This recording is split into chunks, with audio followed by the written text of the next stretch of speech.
Damas y caballeros, una vez más nos encontramos para reflexionar hoy, domingo 33 del tiempo ordinario. Y las lecturas de hoy nos orientan hacia el camino de la vida. Después que la semana pasada reflexionamos sobre el sentido de la vida y la trascendencia, hoy la palabra de Dios nos invita una vez más a la reflexión. En la primera lectura tomada del profeta Malaquías, uno de los profetas menores, en el capítulo 3 del 19 al 20, si tratamos a nuestros cercanos con hostilidad, con engaños, mentiras, no seremos hijos del Padre misericordioso y no caminaremos en la luz.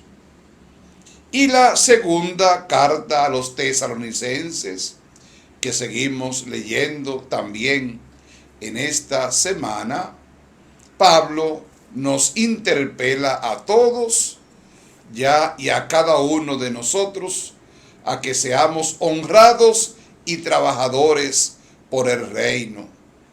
Que nuestros pensamientos estén siempre puros, obrando y dando ejemplo. Y este es el ejemplo que nos hace falta divulgar o anunciar a los cuatro vientos, sino el secreto, con el reto principal de ser testigos del Señor vivo y resucitado. Y el Evangelio de Lucas es considerado como un mensaje apocalíptico. En vez de mantenernos con miedo, nos recuerda que tenemos que buscar siempre el bien del reino.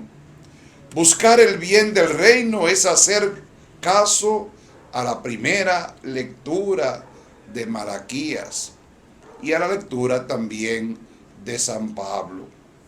Obrar con el bien, tratando a nuestros hermanos con amor y que nuestro trabajo lo encaminemos hacia la edificación de un nuevo reino que Jesús vino a instaurar. Se vale de ti y de mí para que se le reconozca en la tierra como el Dios de la vida y de la luz.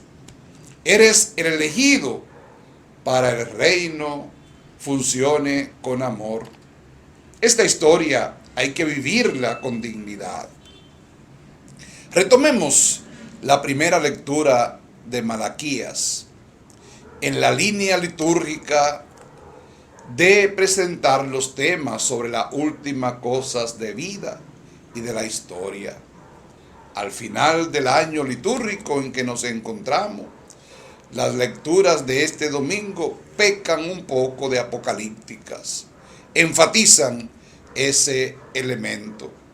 Y este es un género literario religioso que tiene sus contradicciones, podemos decir, acertando en algunas cosas por su inspiración profética y tal vez en algunas otras enfatizando demasiado. Es una literatura para tiempos de crisis, en que se ambiciona una identidad frente a culturas nuevas que pretenden arrasar con todo el pasado. También esto hoy sigue siendo presente en nuestro mundo. Cuántas personas que son autorreferenciables, cuántas personas que niegan todo lo que los otros dicen y todos los estudios y todas las inspiraciones y todas las revelaciones que los demás las niegan, pero afirman las suyas, y algunas veces tan ridículas que dan realmente pena y dan cierta lástima por esas personas. Hay personas que así se manejan, y en la Biblia existe de todo un poco. Ya a lo largo de la historia siempre ha habido grupos y personas que se encuentran demasiado a gusto con estos perfiles. La lectura de Malaquías es un buen ejemplo de este tipo de presentación. Es un texto que se centra en un término consagrado de la teología profética del Antiguo Testamento. El día de Yahvé, el día de Dios, el día de la actuación de Dios. Para aquella mentalidad se trataba de presentar el final de la historia. Y son obvias en sus afirmaciones. Para los que han vivido arrogantemente en la injusticia, en la ceguera del poder y de la corrupción, que han vivido como si no tuvieran límites y no hubiera justicia, será su final.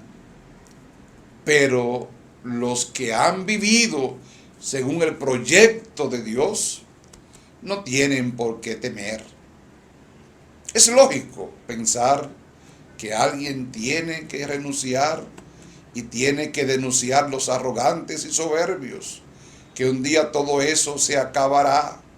En ese sentido, los mensajes apocalípticos tienen mucho de profético. Es a la vez el grito reivindicativo de los que han soportado la injusticia y el oprobio por tanto tiempo. Y en este sentido, la profecía de Malaquías también hoy en día tiene sentido. ¿Cuántas personas que abusan del poder? ¿Cuántas personas que viven sin freno? ¿Cuántas personas arrogantes y se creen eternas e imprescindibles y abusan de muchas otras personas? Eso tiene que acabar. Eso no funciona de acuerdo a los planes divinos. Y la segunda lectura de la segunda carta a los tesalonicenses en el capítulo 3, del 7 al 12, no tengamos miedo al futuro. Nos invita el apóstol, vigilemos. Es un texto continuación del domingo anterior.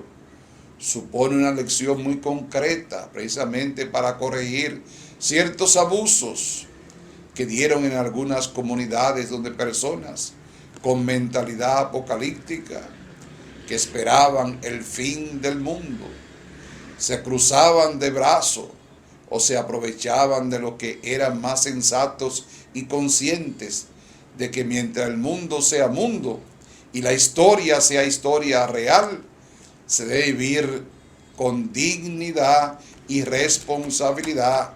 Se debe trabajar con las propias manos. Se debe orar con los brazos levantados hacia Dios, pero con los pies puestos en la tierra, haciendo que nuestras oraciones y nuestros deseos también se hagan realidad. Bajo esta mentalidad religiosa desenfocada, se pueden producir abusos que no deben ser tolerados en la comunidad.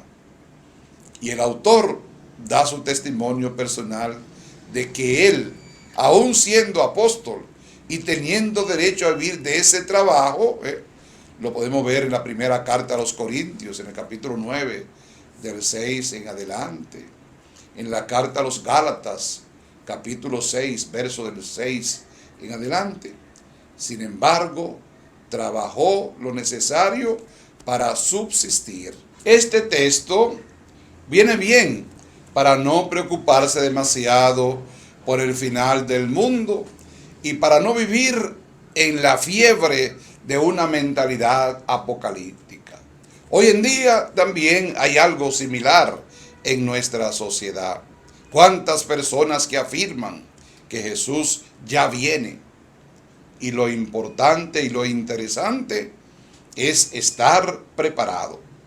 Y esto sigue interesando mucho a ciertos grupos sectarios, a muchos grupos actuales, que más allá de lo religioso, embaucan a muchas personas, a muchos, y lo embaucan por nada. Es una invitación que se nos hace a cada uno de nosotros a orar a Dios, pero a trabajar. Y Lucas, hoy leemos el capítulo 21, del 5 al 19, y podemos sintetizar que no toda la felicidad está en esta historia.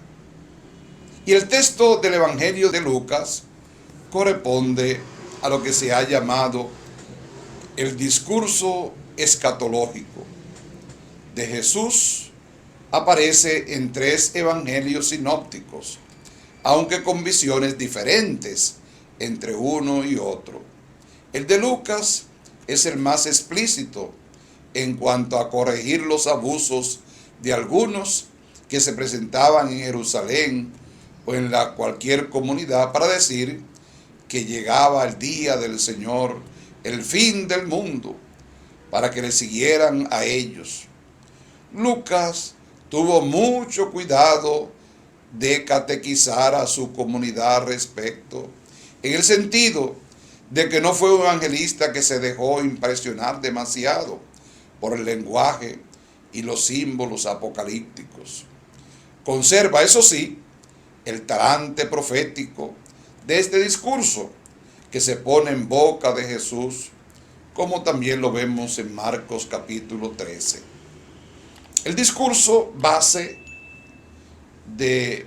se pudo ser redactado tal como lo tenemos ahora, en un momento de crisis en que Calígula provocó en la comunidad judía y por lo mismo en la comunidad cristiana, este emperador, que mandó que se levantara una estatua en la explanada del templo.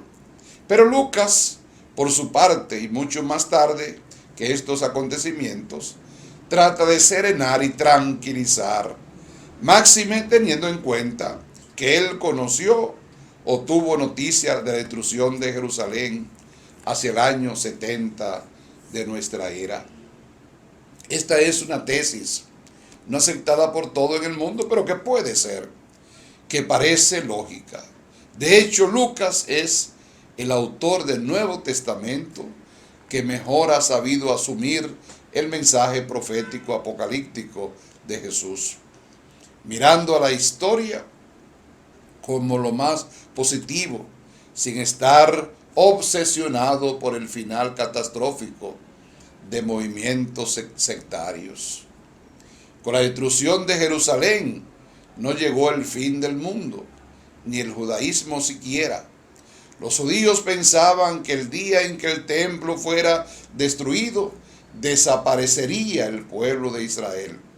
No fue así, porque sin templo, una religión puede tener mucho sentido. Luego había que reinterpretar todos esos acontecimientos. Lucas prepara a su comunidad para las persecuciones, ya que los cristianos serán perseguidos. Pero eso no es el final. Las urgencias apocalípticas no son la mejor manera para catequizar o para hablar de Dios y de su salvación. Pero tampoco debemos vivir con la pretensión de instalarnos aquí para siempre. Lo mismo que reflexionábamos el domingo pasado. El anhelo de un mundo mejor es lo que radicalmente entendemos los cristianos.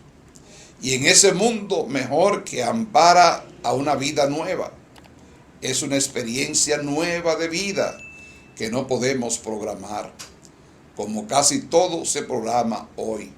No podemos avergonzarnos los cristianos de decir y proclamar que eso está en la mano de Dios, amigo de la vida, que para eso nos ha creado. No podemos menos de tener cuidado cuando nos adentramos en el sentido de un texto como este. De hecho, el fin del mundo y de la historia, que en algunos círculos cristianos surge de vez en cuando, no se ha llevado a cabo.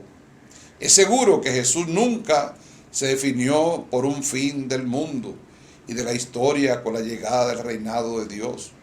No era un iluso, aunque fuera un profeta escatológico, pero con ello hay que entender que algo nuevo y definitivo está surgiendo con su llamada a la conversión y a buscar a Dios en toda el alma y con todo el corazón, porque los reinos de este mundo solamente provocan guerras y catástrofes.